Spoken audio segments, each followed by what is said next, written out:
Hi guys and welcome to Bomb Anime. It's your girl Ruka. And Big Boy Summer here bringing you a hot or not on I'm Quitting Heroing.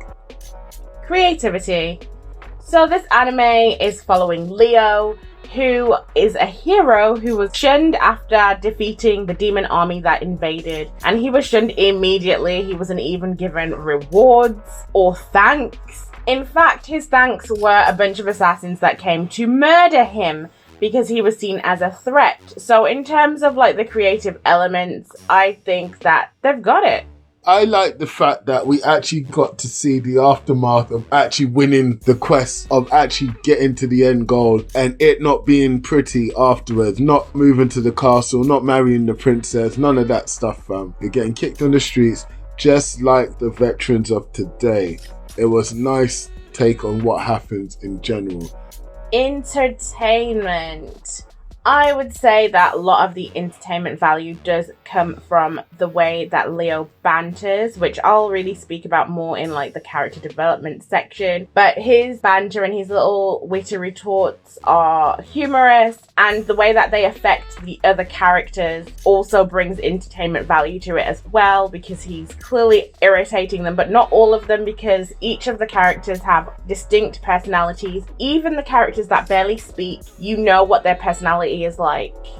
Leo don't give an F at all. He likes to let the speech fly, and it doesn't matter where it lands because he is the best. If you want to see arrogance, this is your guy. I think Luke is misinterpreting this as banter. It's not banter. It's exactly how he feels. You all suck, and I'm going to let you know constantly. He's an actual DIC. You know the rest, guys. Character development.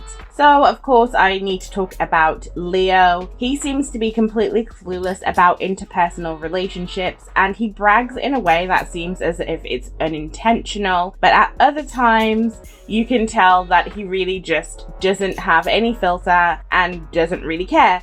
He's quite shameless, such as when one of the people were questioning whether he had paid back villagers for destroying a bunch of their land and a historical place. And he just covered his ears and said, la la la, I'm not listening. So he's like shameless in that way. And he also is cluelessly explaining why he's so powerful to the people that he defeated, as if they don't know firsthand how powerful he is. He is actually an all-rounder, so he's very strange in the fact that he encompasses every class, which is great because that's why he couldn't really be defeated, because each person is only good at one thing, but he's good at everything. He doesn't really have a handicap. Two other characters that didn't speak much, but I feel like they'll be quite interesting during the rest of the anime, is Edvard, who is the pot dragon. He seems to have a light-hearted aspect to everything, and he seems like he's being set up as the sort of dim-witted muscle head, but I think that he actually sees the situation way more than all of the other people do. When he's welcoming Leo into the fold, I think he realizes how bad their situation is and realizes what Leo could actually do for them if he's on their side. The second person that I think is going to be really interesting is Mernez, because although he doesn't speak too much, he actually spoke to Leo about how he probably doesn't have any friends, and Leo retorted that he seems to be the same way. I feel like we're going to see a bromance because I feel like they understand each other in a way that the other characters don't. Okay, so Rika's left me with all the rubbish characters, so let's talk about Queen Echidna, or Echidna as it's spelt but not pronounced. We don't know too much about her, but we understand that she got a humiliating defeat at the hands of Leo, just like the rest of them. He came in swinging and magicking and then did the business on all of them. He's also come to try and help you, and rather than see the bigger picture, she let her emotions get in the way and started burning him constantly. She still hadn't had a conversation with him. Even though it seemed like she was a fair ruler, she didn't want her beast to run amok. She just wanted them to invade. There was ethics towards it. So I kind of like her as a character. Everyone else I couldn't really care about, to be fair. But I really liked the way that they showed Echidna here. World building.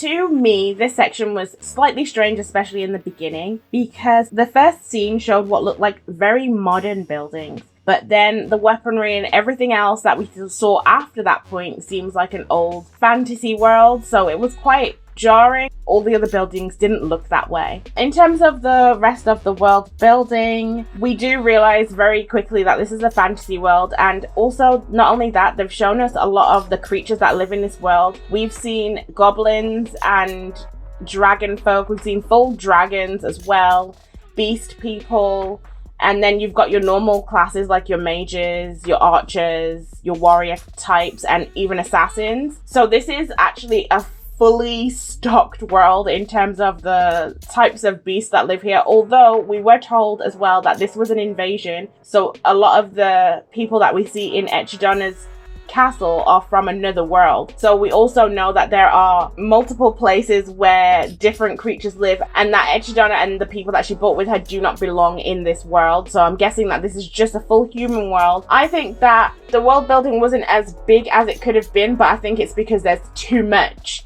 I think that this is a large world, and I expect that the map will be quite big as well. This is something that can only be seen thoroughly through watching a lot of the episodes.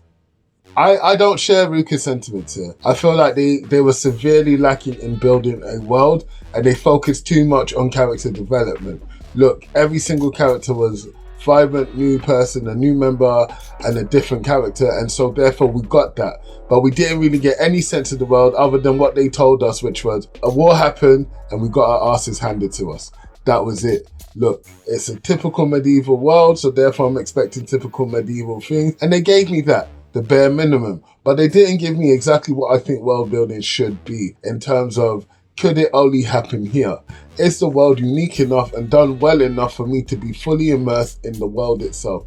Plot execution.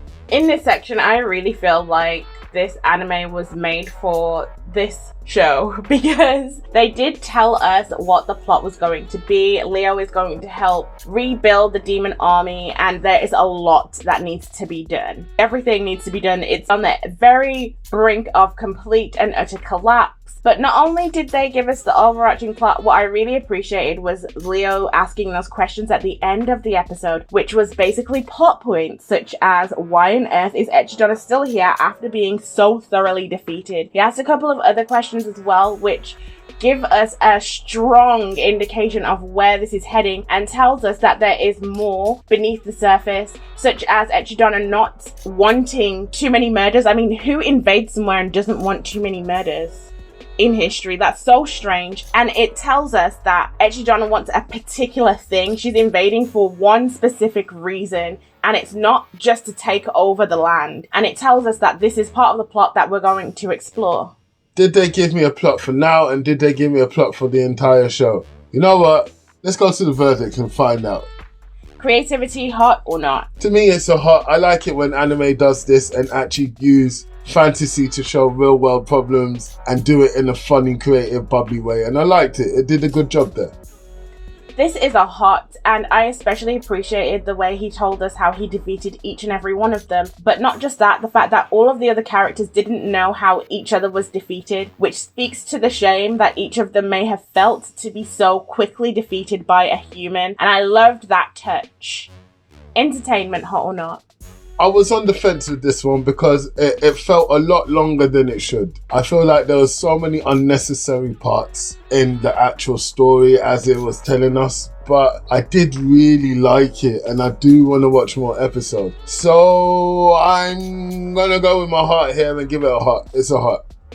I was entertained. I really liked the way Leo's character brought life to it, and I liked all of the other characters too. That kept me entertained throughout the whole thing, and it gave us a quick background of what had happened beforehand, and also gave us what to expect.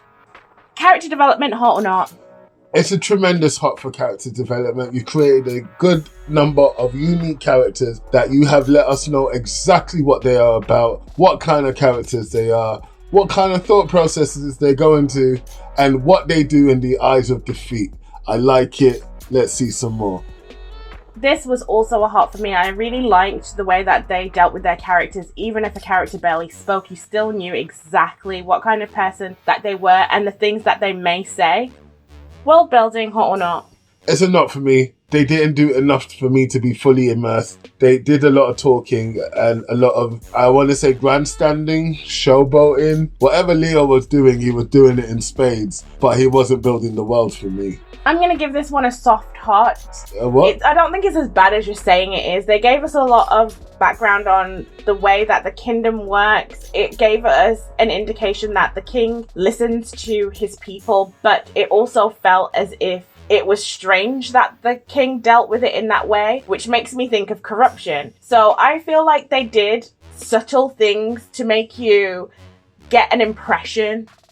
And so that's why I'm going to give it the hot still, even if it's not a strong one. Plot execution, hot or not? So I was pondering around with this in my head and I was thinking, okay, did they give me a plot? Yes. Did they give me an overarching plot? Yes. Do the characters get to have a good say and am I exposited to? Actually, I am.